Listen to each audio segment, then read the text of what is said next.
Well, I'm here to review step number 11 of the 67 steps.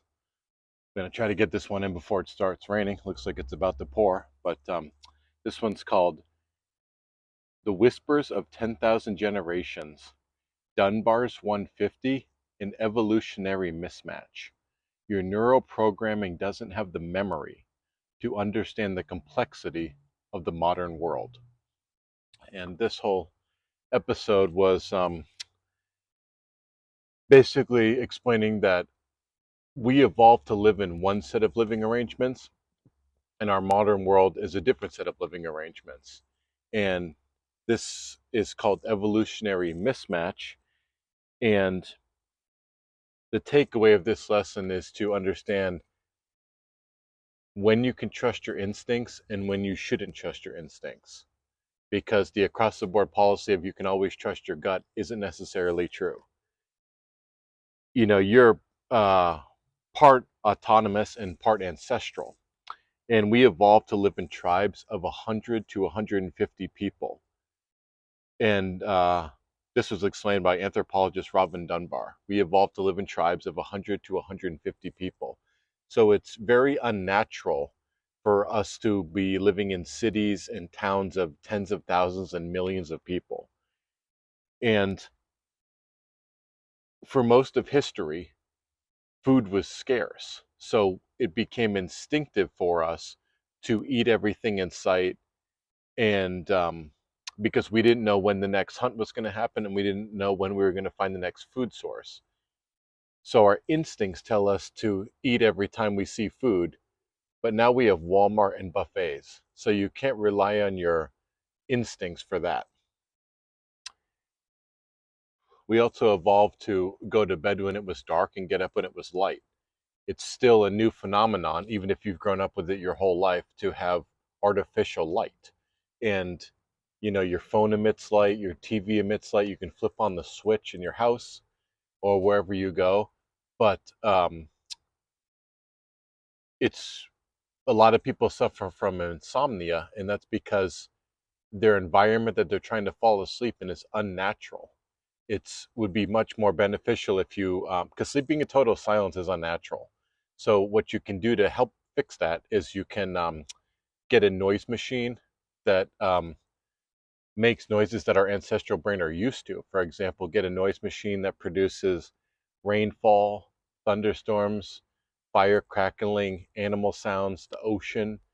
And you'll find that probably, if you experiment with this, you'll find that that's probably much more effective than just having a fan that produces ambient noise, because our ancestral brain is used to hearing the noises that I just mentioned that were natural to our tribal lifestyle, and it kind of subconsciously puts you at ease that everything was safe and fine.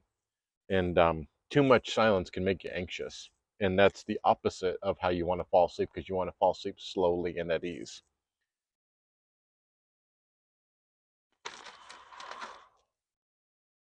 You know, one benefit of how the world is now is we tend to be living a lot longer.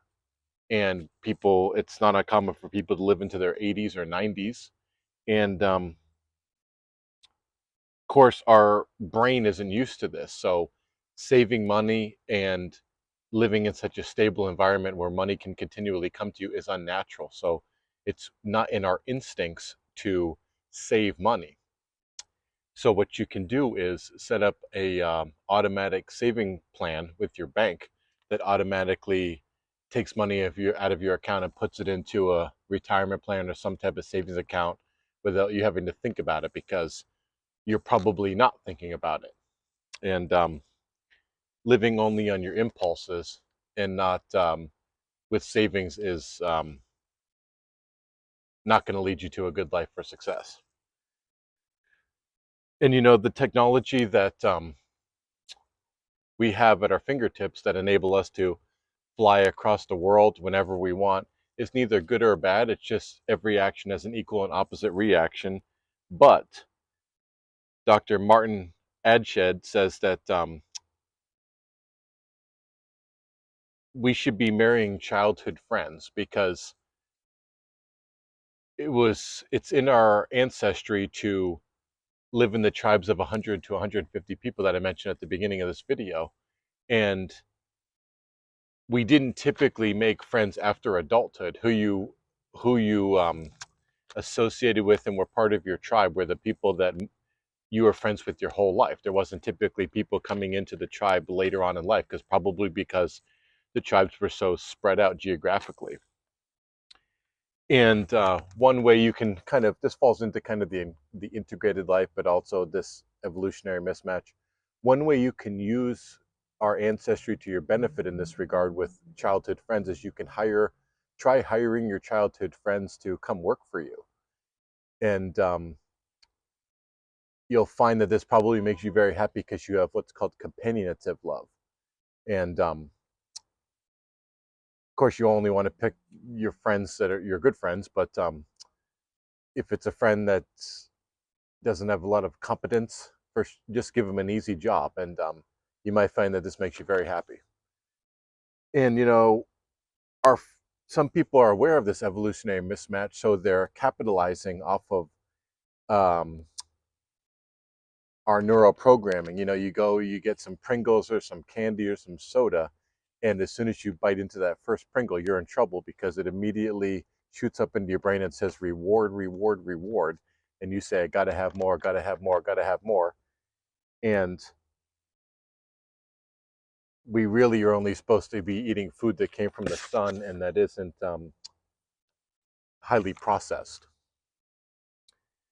And of course, there are some of our instincts are good that we still have. If you go to cross the street and you step out onto the road and your peripheral vision says that there's a car coming, it's probably a good instinct to um, hop back onto the sidewalk and stay safe. Also, if you hear the sound of a crying child or the sound of an adult that needs help, it's probably a good instinct to go check on that person. But so the question Ty has for you is, in what area of health, wealth, love, and happiness is evolutionary mismatch affecting you, and what can you do to not let it control you? Thanks for watching. I'll see you on the next lesson. Take care.